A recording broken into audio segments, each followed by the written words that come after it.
महापुरुषों प्यार से कहिए धन निरंकार जी। सतगुरु माता सुदीक्षा सविंदर हरदेव जी महाराज की जय।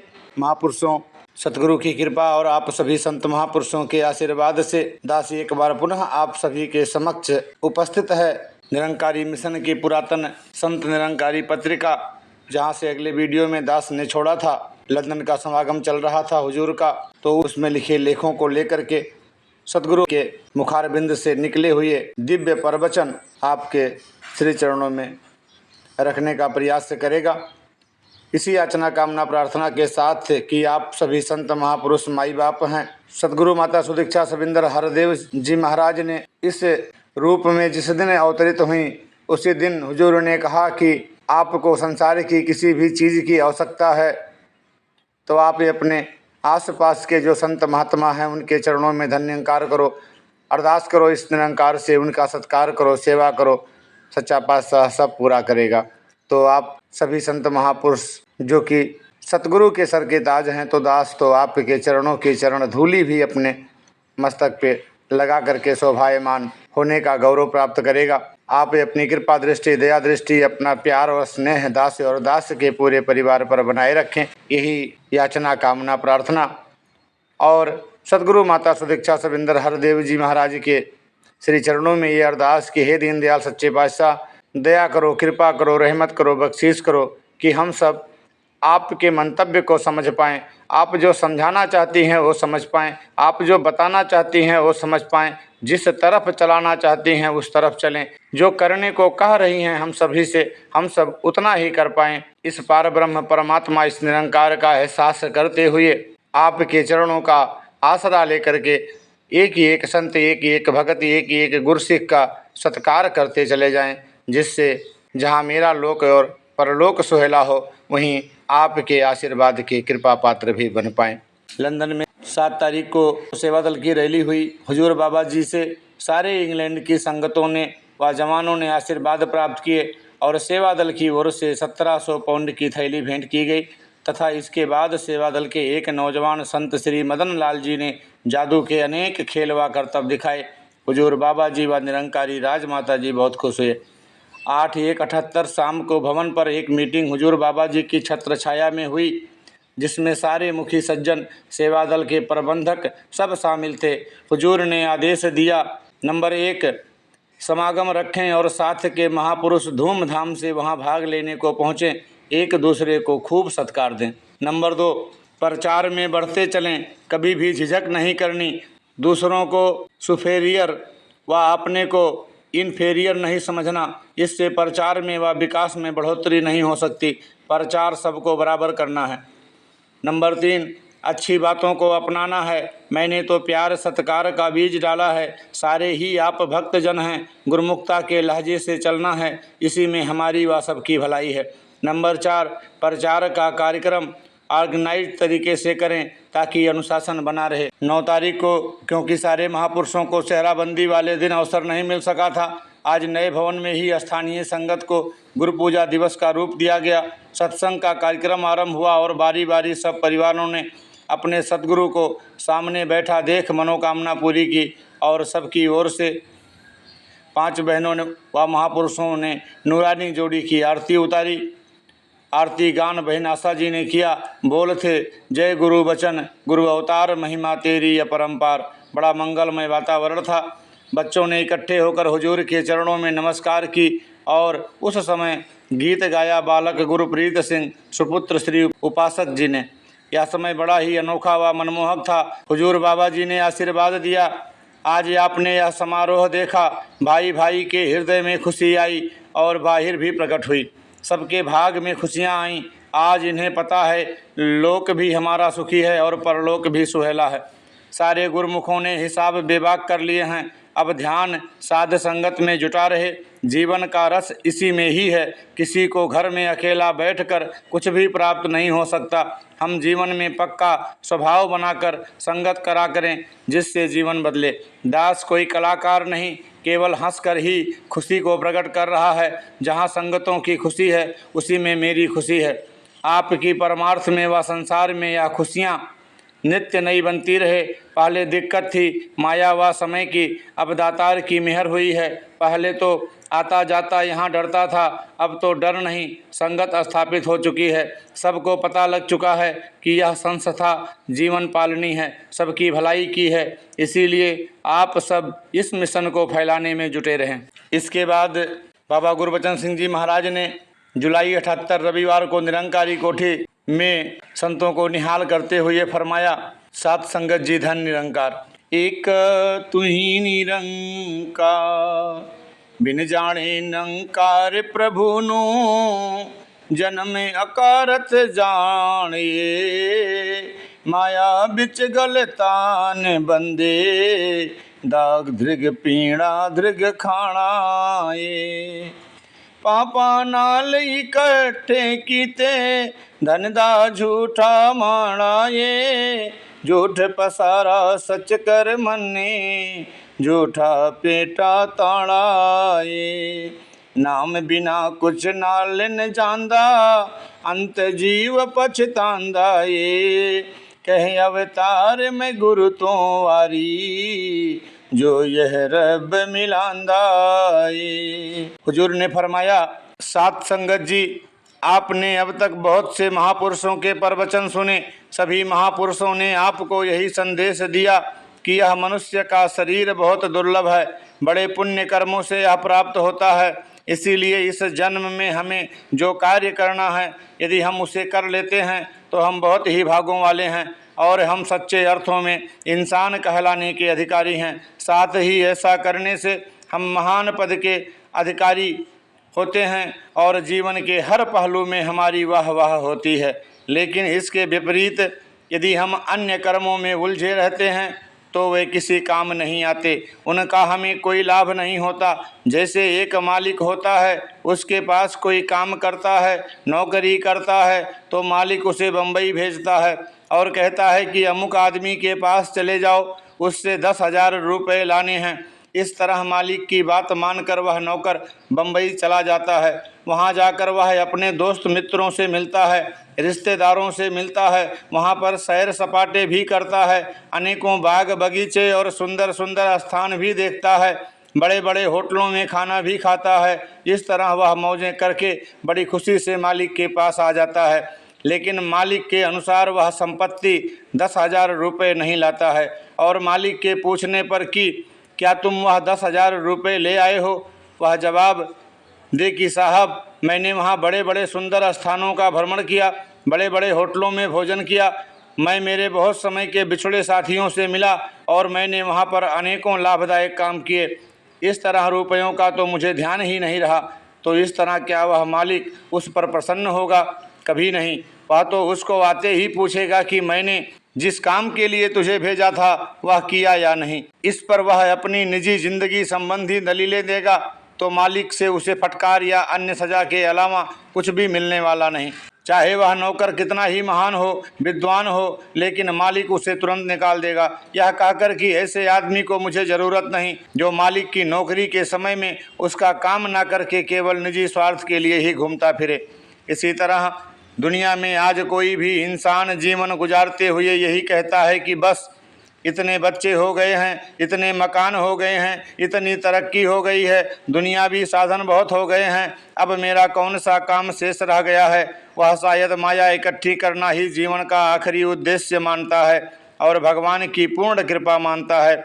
लेकिन इंसान की यह बहुत बड़ी भूल है कि वह इन मायावी साधनों को ही प्रभु कृपा मानता है और असल कृपा पूरे गुरु के दर्शन और प्रभु के साक्षात्कार को ठुकराता है। तो इस तरह कल्याण होने वाला नहीं कि हम सर्वोच्च सत्ता निरंकार प्रभु की उपेक्षा करके भौतिक साधनों की प्राप्ति ही अंतिम लक्ष्य मान बैठें, जिनका कोई स्थिर रूप नहीं, जो यहाँ पर भी हमारा पूरा साथ देने वाले नहीं। निरंकार प्रभु को छोड़कर दुनियावी पदार्थों की ओर भागना और लालच करना मार्ग से भटकने के सिवाय और कुछ नहीं। तो इस तरह प्रभु रीझने वाला नहीं कि हम इसके आदेश को ना माने और अपने स्वार्थ बस माया के अधीन हो जाएं। आज दुनिया में देखा जाए तो हमारे देश में तो कुछ कमी होगी, गरीबी होगी, लेकिन दूसरे मुल्कों में सब चीज़ों की अधिकता है। अमेरिका जैसे देश में जहां एक एक इंसान के पास दो दो तीन तीन कारें और बंगले हैं, कई कामों के बड़े बड़े साधन हैं, हाथ से कुछ करना नहीं पड़ता, मशीनरियों से काम चल जाता है, लेकिन क्या वहां पर खुशी है? क्या वहाँ के लोग संतुष्ट हैं? क्या वे एक दूसरे से घृणा नहीं करते, एक दूसरे से नफरत नहीं करते, या उनके अंदर क्रोध नहीं आता? इन बातों व हालातों को वे लोग भली प्रकार जानते हैं जो दूसरे मुल्कों की यात्राएं करते हैं। बहुत धनाढ्य देशों के लोगों का भीतरी जगत ज़्यादा उलझा हुआ है। ऐसे लोगों में दो चार बातें सुनने की भी बर्दाश्त नहीं होती। वहाँ पर तो पति और पत्नी में यदि थोड़ी सी बात में अनबन हो गई तो तुरंत तलाक देने की नौबत पैदा हो जाती है। वहाँ पर इतनी कल्पना है, इतना दुख है कि इंसान हर ढंग से अपने आप को परेशान महसूस करता है। यदि हमारे अंदर की बैर ईर्षा की भावना सांसारिक पदार्थों से खत्म होती तो आज दुनिया के वे संपत्तिशाली देश इस दृष्टि से प्रथम श्रेणी में होते, उनकी बहुत मान्यताएं होती, लेकिन ऐसी बात नहीं है। वहाँ तो सबसे ज़्यादा आत्महत्याएं होती हैं, वहाँ पर एक दूसरे को कुत्तों की मौत मारा जाता है। इस प्रकार स्पष्ट है कि बिना इस दातार प्रभु को जाने अधिक मायावी पदार्थों से सुख की बजाय दुख ही अधिक होता है। जीवन सुलझने की अपेक्षा उलझता ही अधिक है। संतोष के स्थान पर तृष्णा की अधिकाधिक भूख बढ़ती जाती है, प्यार के स्थान पर बैर भावना ज़्यादा ही बढ़ती है। इस तरह हमारा जन्म व्यर्थ चला जाता है और इसको वास्तविक महानता नहीं मिलती, ना ही मन की भटकन खत्म होती है। जन्म मरण का चक्कर चलता ही रहेगा, आत्म शांति कभी नहीं मिलेगी। यही सब बातें हमारे प्राचीन बुजुर्गों ने कही हैं, चाहे वे किसी भी देश व जाति में पैदा हुए, मूल बात एक ही हुआ करती है। लेकिन हम देश जाति के चक्कर में पड़कर अपनी अपनी सीमाएं बांधकर कि मैं हिंदू हूँ, मैं सिख हूँ, मैं ईसाई या मुसलमान हूँ, या मैं श्रेष्ठ ब्राह्मण हूँ, तू शूद्र है, वह क्षत्रिय है, वह वैश्य है, मेरी जुबान श्रेष्ठ है, तेरी घटिया है, पर विचार करने पर ये सब बातें संकीर्ण बुद्धि के लोगों की हुआ करती हैं। महान आत्माएं इस तरह के देश जाति और भाषाओं के झगड़ों में नहीं पड़ा करती। उनके लिए तो इंसान केवल इंसान है, चाहे वह किसी भी देश जाति का हो और किसी भी भाषा को बोलने वाला हो। हम समझते हैं कि शायद गीता में कोई और ज्ञान बताया गया है, रामायण में कोई और ज्ञान बताया गया है, कुरान में किसी अन्य ज्ञान की चर्चा है, श्री गुरु ग्रंथ साहिब में किसी और ज्ञान की महिमा है, लेकिन ऐसी बात नहीं है। ज्ञान, ब्रह्म ज्ञान तो सब में एक ही है, क्योंकि वास्तव में ज्ञान ब्रह्म बोध को कहते हैं और ज्ञान का कोई अर्थ नहीं है। दुनियावी जानकारियाँ, दुनियावी ज्ञान तो हो सकती हैं, लेकिन ब्रह्म ज्ञान नहीं। असल में तो ब्रह्म ज्ञान ही ज्ञान होता है, शेष ज्ञान तो इसके बिना अज्ञान ही है। ऐसा ही सभी महात्माओं का, बुजुर्गों का मत है। हाँ, यह एक अलग बात है कि जितने भी संत महात्मा आए वे जिस वातावरण या प्रांत में पैदा हुए उसके अनुसार ही उन्होंने ज्ञान का प्रकटीकरण किया। जैसी वहाँ की वेशभूषा होती है वैसी ही वे महात्मा भी अपना लेते हैं। जैसी वहाँ की बोली या भाषा होती है वैसी ही महात्मा लोग बोली भी अपना लेते हैं, लेकिन ज्ञान में कोई फर्क नहीं होता। जैसे बाकी जो विद्या है वह हिंदुस्तान, चीन, जापान, इंग्लैंड, अमेरिका और रूस आदि सभी देशों में है, वह दुनिया के हर मुल्कों में है। इन सभी देशों में अपनी अपनी जुबान के अनुसार मलेरिया को अलग अलग नामों से पुकारा जाता होगा, लेकिन एक डॉक्टर जो मलेरिया को पहचानता है वह चाहे किसी भाषा को जानता है या नहीं, पर उसके रोगी को देखते ही पहचान जाएगा कि यह मलेरिया का रोगी है। चाहे वह किसी भी देश जाति का क्यों न हो, वह तुरंत ही पहचान कर बताता है कि इस रोगी की यह विधि और यह दवा है, इसके प्रयोग से बुखार दूर हो जाएगा। यदि वह बोलियों और भाषाओं के चक्कर में पड़ जाए कि यदि इसे हम मलेरिया कहेंगे तो यह बीमारी दूर होगी और कुछ कहेंगे तो यह बीमारी बढ़ जाएगी, ऐसा नहीं होता। उस बीमारी का अपने अपने प्रांत व देश के अनुसार कोई भी नाम हो सकता है। इसीलिए सफल डॉक्टर नामों के चक्कर में ना पड़कर मूल रोग को पहचान कर दवा पानी का साधन बताता है। आज संसार में नामों का भी बहुत चक्कर है, अनेकों कल्पनाएं हैं, इसीलिए अनेकों दुख हैं और भटकने हैं। तो यह सब दुख मूल ताकत परम सत्ता की पहचान बिना दूर नहीं हो सकते। इस प्रभु के आश्रय ही हम परम आनंद को प्राप्त कर सकते हैं, वरना नहीं। यही बात यहाँ पर भी बताई गई है, माया बिच गलतान बंदे दा धृग पीणा धृग खाड़ा। ये जो दातार प्रभु को भूल कर भौतिक पदार्थों में ही उलझा हुआ है, इन्हीं को ही आधार मानता है, उसका खाना पीना ओढ़ना पहनना श्रेष्ठ होते हुए भी बेकार है। वह घटिया से घटिया चीज़ें खाए तो भी वे धिक्कार हैं। तो इस तरह हमारी कोई भी चीज़ सुख का कारण नहीं बन सकती जब तक हम इस दातार प्रभु की पहचान नहीं कर लेते। जैसे हमारा पिता हमारा पालन पोषण करता है, हमारी देखभाल करता है, हमें पढ़ाई लिखाई कराता है, तो यदि हम कामयाब होकर खुद मौज करें और पिता को बिल्कुल भूल जाएं तो हमारे मन में चैन नहीं आ सकता। बार बार हमारे दिल में यही आवाज़ आती है कि तू कितना कृतघ्न है, कितना स्वार्थी है कि निजी लालच बस अपने पिता को ही भूल गया है। इसके साथ ही संसार से भी लानतें मिलती हैं और वह सब साधन संपन्न होते हुए भी परेशान होता है। इसी प्रकार जो इंसान प्रभु से प्यार नहीं करता, श्रद्धा नहीं रखता, ईश्वरीय असूलों पर आचरण नहीं करता, इसके भाड़े में नहीं रहता, उसका सब कुछ व्यर्थ है। क्योंकि प्रभु सारी सृष्टि का पिता है, इसीलिए इसको भूलने वाला भी सुखी नहीं हो सकता। इस प्रकार वह सांसारिक साधनों से संपन्न होते हुए भी और साधनहीन होते हुए भी धिक्कार है। जैसे एक पतिव्रता स्त्री है, उसके पास चाहे श्रृंगार सामग्री है या नहीं, परंतु पति के अनुशासन में होने के कारण वह पूजने योग्य है, काबिल है, सुखी है। दूसरी ओर एक वेश्या है, वह हर प्रकार के श्रृंगार के साधनों से संपन्न होते हुए भी चरित्रहीनता के कारण और सामाजिक मर्यादा के उलट आचरण करने से निंदनीय है और उसे सभी बुरा कहते हैं। गरीब से गरीब पतिव्रता स्त्री के बराबर उसको सामाजिक सत्कार नहीं मिल सकता, चाहे वह अन्य साधनों में कितनी ही भरपूर क्यों ना हो। हाँ, यह बात अलग है कि वह कुकर्म छोड़कर और अपने कुकृत्यों का प्रायश्चित करके शुभ कर्मों में सुदृढ़ हो जाए तो वह भी वंदनीय बन सकती है, जैसे गणिका पापिन आदि। लेकिन कोई भी इंसान पूर्ण महात्मा की कृपा बिना शुभ कर्मों में तल्लीन नहीं हो सकता। पूर्ण रहबर की कृपा से ही पाप कर्म ऐसे विलीन हो जाते हैं जैसे गंदे से गंदा पानी का नाला भी समुद्र में जाकर समुद्रमय हो जाता है। इसी प्रकार परम शुभ परमेश्वर से मिलकर सभी पाप कर्म नष्ट हो जाते हैं।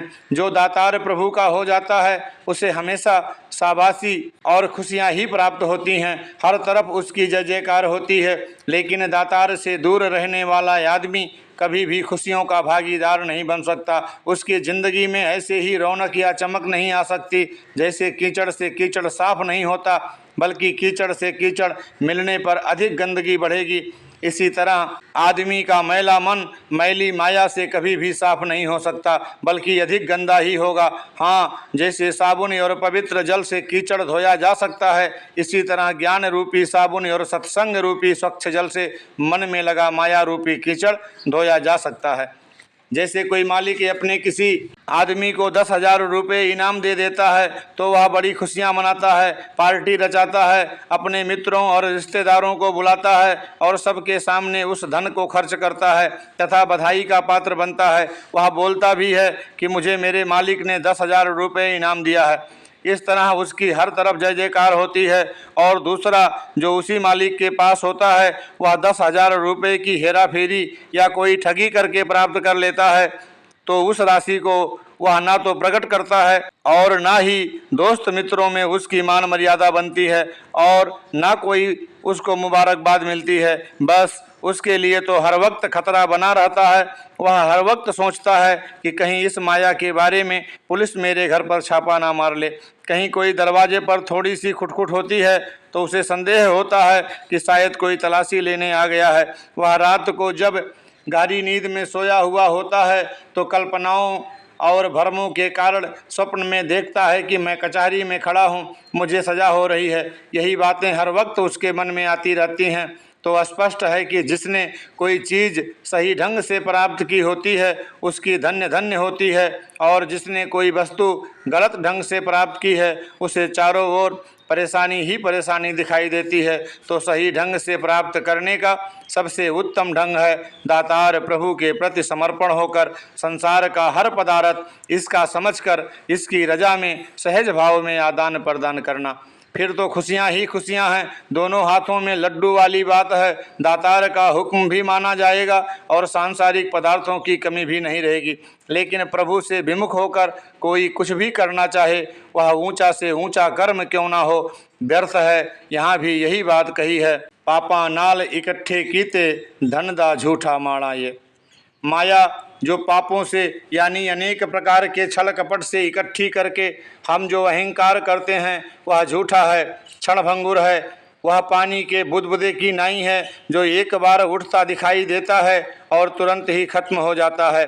इसीलिए हमने छल कपट से किसी का हक दबाकर किसी की खुशी भंग करके धन एकत्रित नहीं करना, बल्कि जिस ढंग से संत महात्माओं पीर पैगंबरों ने कर्मठता से कठिन परिश्रम करके रोजी रोटी कमाई है, उसी ढंग से हमें कर्म करना है और कमाना है। यही संतों की रीति होती है कि वे किसी पर बोझ नहीं बनते, तब ही वास्तव में प्रचार हो सकता है, संसार का कल्याण हो सकता है और संसार में हमारी शोभा बढ़ सकती है, वरना नहीं। झूठ पसारा सच कर मन ने झूठा पेटा ताड़ा। ये संसार की रीति यही है कि वह झूठ पसारे को, सांसारिक जाल को सत्य मानती है और परम सत्ता जो सदैव सत्य है उस पर विश्वास नहीं करती है। कारण स्पष्ट है कि इंसान दृष्टमान वस्तुओं के प्रति अधिक आकर्षित है, उसे मायावी पदार्थों की अधिक भूख है, चाह है। इसीलिए वह उन पदार्थों जो केवल शरीर तक सीमित है में ही उलझ कर रह जाता है और आत्मिक सत्ता की उपेक्षा कर देता है, मानो उसे प्रभु नाम की वस्तु की भूख ही नहीं है। इसीलिए तो उसे सत्य की प्राप्ति नहीं होती। ऐसे भूले भटकों के लिए तो संत महात्माओं की पावन प्रेरणाएं और चेतावनियां काम करती हैं। भक्तों की पावन प्रेरणाओं से जो कोई प्रभावित हो जाता है उसके जीवन में परिवर्तन भी शीघ्र ही आ जाता है और उसका ध्यान माया की ओर से हटकर प्रभु की ओर हो जाता है और प्रभु की ओर ध्यान लगने से माया तो खुद ब खुद पीछे आ जाती है तथा वह हर तरह से खुशहाल हो जाता है। लेकिन माया के झूठे ताने बाने में उलझने से कभी भी प्रभु हृदय में प्रवेश नहीं करता, क्योंकि माया की तो ऐसी चाल है जैसे हाथी के दांत खाने के और दिखाने के। और यही हालत माया के पुजारी की भी हो जाती है, वह भी अंदर से और बाहर से। और तो ऐसा इंसान महान नहीं हो सकता। महान तो वही हो सकता है जो भीतर बाहर से एक रूप है। इसीलिए भक्तों की मानसिक हालत भीतर बाहर से एक जैसी होती है। वे कहते हैं कि हमारी हर रजा और समय खुशी का है, कोई भी समय हमारे लिए कुसमय नहीं है। लेकिन माया के ताने बाने में उलझकर दुखी होने वाले लोग जब अधिक दुखी होते हैं तो कहते हैं कि पहले का समय बहुत अच्छा था और आज का समय अच्छा नहीं है। पर ऐसी बात नहीं है, समय तो सदा एक जैसा ही होता है, उसमें कोई फर्क नहीं होता। पहले के समय में भी महापुरुष हुए हैं और बड़े बड़े राक्षस दैत्य भी हुए हैं, भक्तों का विरोध करने वाले भी हुए हैं। आज भी संसार में सब तरह के लोग हैं, भक्ति करने वाले भी और भक्तों से अकारण बैर करने वाले भी। इसमें समय की कोई गलती नहीं है। या तो समाज की व्यवस्थाओं पर निर्भर करता है, इंसानों के कर्मों पर निर्भर करता है। जो माया के साथ जुड़े रहे वे अभिमान करते रहे और जो निरंकार के साथ जुड़े रहे वे नम्रता बरतते रहे। हम थोड़ी पीछे के युगों पर नज़र डालें जिसको हम सतयुग कहते हैं। उसमें प्रहलाद जैसा परम भक्त भी था और हिरण्याकश्यप जैसा अहंकारी भी। अगर वह सतयुग ही होता तो सारे ही इंसान प्रहलाद भक्त हो जाते, कोई भी वहाँ पर हिरण्याकश्यप जैसा अहंकारी ना होता। लेकिन कभी भी किसी युग में ऐसा नहीं होता।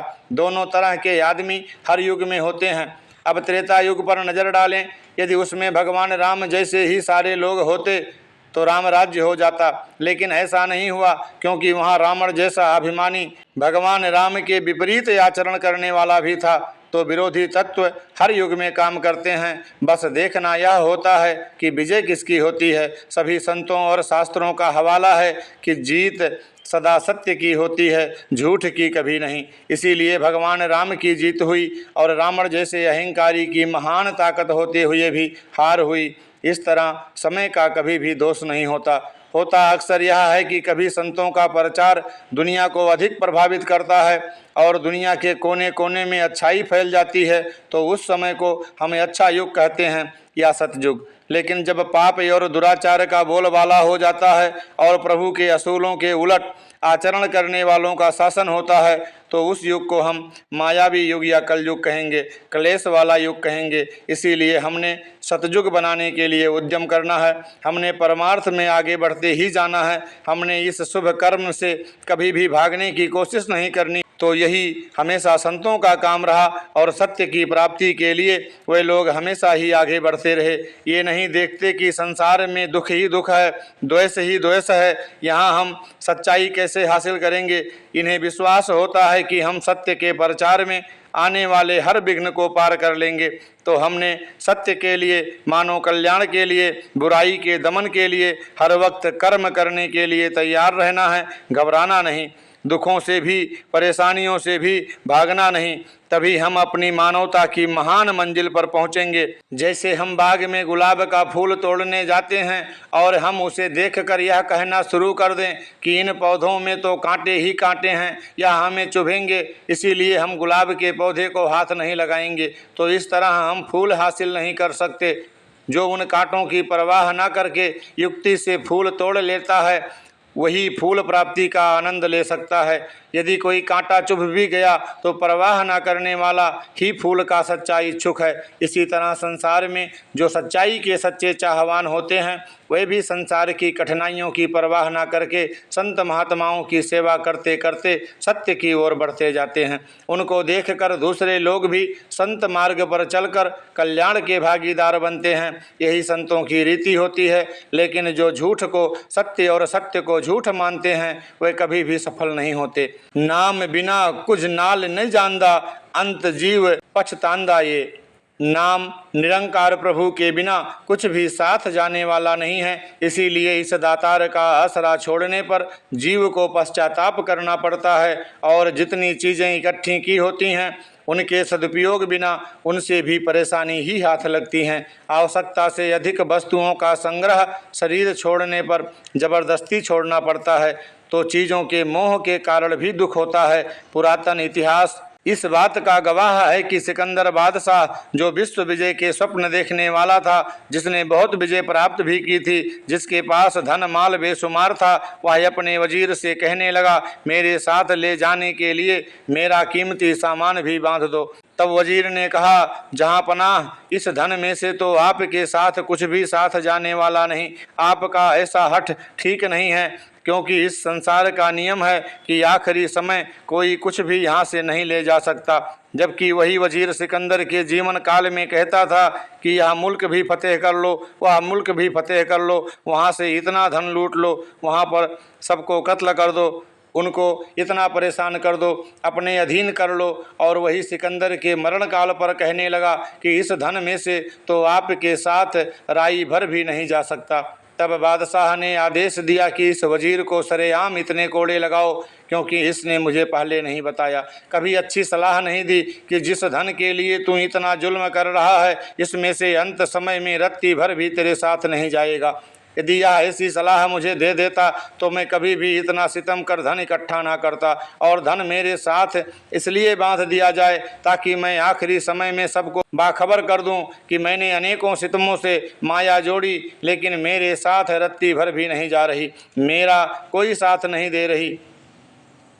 इसीलिए भविष्य में कोई ऐसा जुल्म ना करे और संसार में शांति फैले। तो भक्त महात्मा इस बात को समझते हैं कि अंत समय में दातार प्रभु ही साथ जाने वाला है, माया नहीं। इसीलिए ये दातार प्रभु से ही प्यार करते हैं। लेकिन संसार जो है वह हर सांसारिक चीज़ को अपना मान कर आगे बढ़ता है और दुखी होता है, जैसे सिकंदर दुखी हुआ था।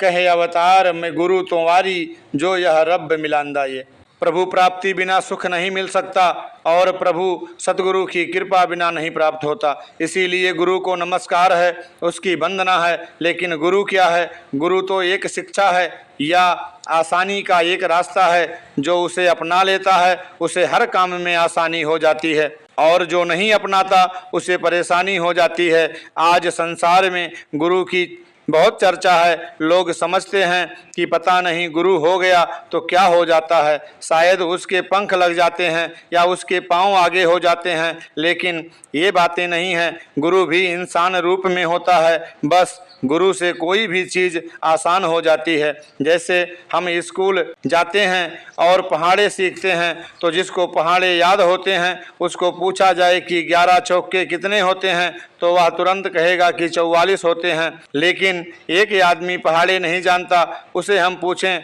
तो वह इसी सवाल के जवाब के लिए 4 को 11 बार जोड़ेगा, तब हिसाब होगा। और फिर भी संदेह हो सकता है, पर यह गुरु से नहीं हो सकता, तो उसे ही गुरु कहते हैं जिसके पास गुरु होता है। सच्चाई के गुरु वाले को हम सद्गुरु कहेंगे। यही फर्क गुरु और बेगुरु में होता है। प्रभु प्राप्ति के लिए आम दुनिया में बड़ी बड़ी कठिनाइयों में डालने वाले, बाहरी आडंबरों में उलझाने वाले लोग आपको मिलेंगे। कहेंगे कि आज पहाड़ों पर जाकर तपस्या करो, पूजा पाठ दान आदि करो, समाधि लगाओ, प्राणायाम करो, तब आप प्रभु से मिलेंगे। लेकिन पूरा सद्गुरु जिसके पास रब्बी गुरु होता है, वह तत्काल ही परमात्मा का साक्षात्कार करा देता है। हमें कोई देर नहीं लगती, कोई कठिनाई नहीं करनी पड़ती। बस गुरु की सबसे बड़ी विशेषता यही होती है कि वह गुरु की सुविधा देता है। ऐसा नहीं होता कि वह किसी खास किस्म के खान पान शुरू कर देता है या अन्य प्रकार के कपड़े पहनना शुरू कर देता है, समाज के बाहर कहीं और रहने लग जाता है। असलियत तो यह है कि वह भी हमारी तरह ही खान पान करता है और पोशाक पहनता है, हमारी तरह ही संसार के सब कारोबार व्यवस्था में करता है।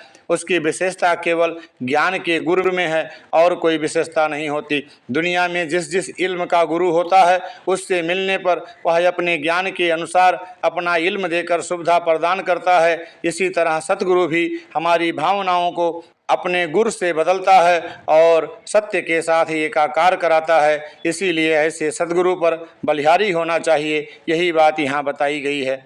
सात संगत जी ध निरंकार। संपादकीय में लिखा है, भगवान के विरुद्ध आचरण करने वाला बड़े से बड़ा वीर भी विजयी नहीं हो सकता। महाभारत। ज्यों का त्यों माने। गुरुमत का इतिहास इस सत्य का साक्षी है कि पूर्ण महात्मा जब जब संसार में अवतरित हुए, उन्होंने प्राणी मात्र के हितार्थ ही अपना सब कुछ अर्पण किया। यहाँ तक कि अपनी खुशियों के बदले दूसरों की परेशानियों को मोल लेना भी पूर्ण महात्माओं के ही उदार चरित्र का परिचय रहा है।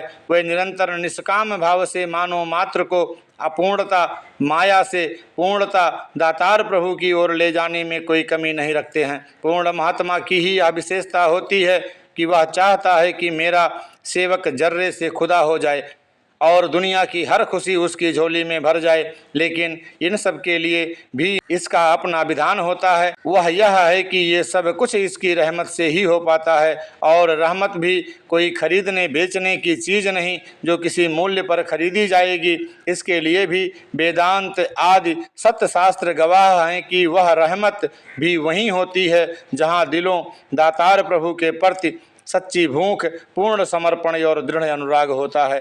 अस्तु स्मरण रहे, जिसके अंदर ये तीनों बातें होती हैं वह हील हुज्जत कभी नहीं करेगा। वह तो ज्यों की त्यों गुरु का वचन मानकर आचरण करेगा। किसी भी हालत में गुरु के आदेश उपदेश से बाहर ना होगा। वही सच्चा गुरसिख या भक्त होगा, क्योंकि सती वह नहीं होती जो कपड़े जलते ही, अंगों पर आँच आते ही दूर भाग खड़ी हो, बल्कि सती तो वह होती है जो अपने प्रिय के साथ पूर्ण रूपेण हंसती हंसती जल जाए। उसे ही यश मिलता है। इसके बीच में ही भागने वाली बदनाम होकर परेशान तो हो सकती है, परंतु यश की भागीदार कभी नहीं बन सकती। गुरुसिख के जीवन की आधारशिला गुरु का वचन होता है, लेकिन ध्यान रहे, वचन वह नहीं होता जो हमारी मन मर्जी का हो और गुरु के मुख से खींचातान करके कहलवा लिया जाए, बल्कि वचन तो वह होता है जो गुरु के पावन मुख से सहज ही निकले। ऐसे वचन पर आचरण ही गुरुसिख की जिंदगी का प्राण होता है और रंग लाता है। इसके विपरीत तो महात्माओं ने लिखा है, गुरु आज्ञा माने नहीं, चले अटपटी चाल, कहें कबीर वह सेवका, जहाँ पहुँचे तहाँ काल। स्पष्ट है कि जब हम गुरु के वचन में निजी होशियारी या चालाकी का मसाला मिला देते हैं तो वही हमारे जीवन में दुखदायी साबित हो जाया करता है, और इसके साथ ही साकार सतगुरु को भी अकारण ही परेशान होना पड़ता है। जबकि महात्मा की निजी कोई मुसीबत नहीं होती, बस हमारी हील हुज्जत या मनमानी ही मुसीबत बन जाया करती है। क्योंकि अमृत भी जब जहर के साथ सेवन किया जाए तो वह हितकर नहीं होता। इसलिए हम सबका भला इसी बात में है कि गुरु की आज्ञा आवहीं, गुरु की आज्ञा जाए, कहें कबीरता दास को तीन लोक भय नाय। दास इस वीडियो को यहीं पे विराम देगा, इसी याचना कामना प्रार्थना के साथ कि हे सद्गुरु माता सुदीक्षा सविंदर हरदेव जी महाराज, जहाँ आपके इन प्रेरणादायी पर वचनों को सुन करके रोम रोम में हर्ष और उल्लास हो रहा है। अपने आप के अंदर झांकने पर यह पता चल रहा है कि आप कह क्या रही हैं, हम समझ क्या रहे हैं, हम कर क्या रहे हैं। तो याचना कामना प्रार्थना यही कि हे दीनदयाल सच्चे पातशाह, हम सभी आपके गुरसिख हैं, कच्चे हैं पक्के हैं, जैसे भी हैं आपने अपने चरणों से जोड़ करके रखा है। इतनी कृपा दृष्टि दया दृष्टि हमारी समझ को प्रदान करें कि हम सिर्फ उतना समझ पाएँ जितना आप समझाना चाह रही हो, और इस तन मन धन को इस पार ब्रह्म परमात्मा इस निरंकार का मान करके आपके आदेशों और उपदेशों पर सतवचन मान करके चलते चले जाएं। तो यही सच्चे मायने में मेरे जीवन का सबसे उत्तम कर्म होगा, और जहाँ मेरा लोक सुखी और परलोक सुहेला होगा वहीं पर आपकी कृपा के पात्र भी बन पाएंगे।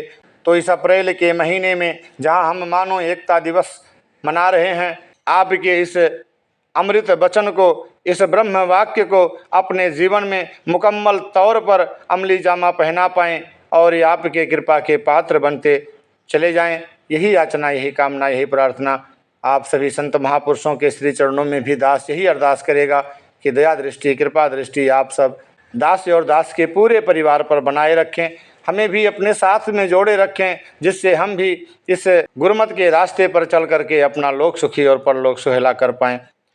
सतगुरु माता सुदीक्षा सविंदर हरदेव जी महाराज की जय। महापुरुषों प्यार से कहिए धन निरंकार जी।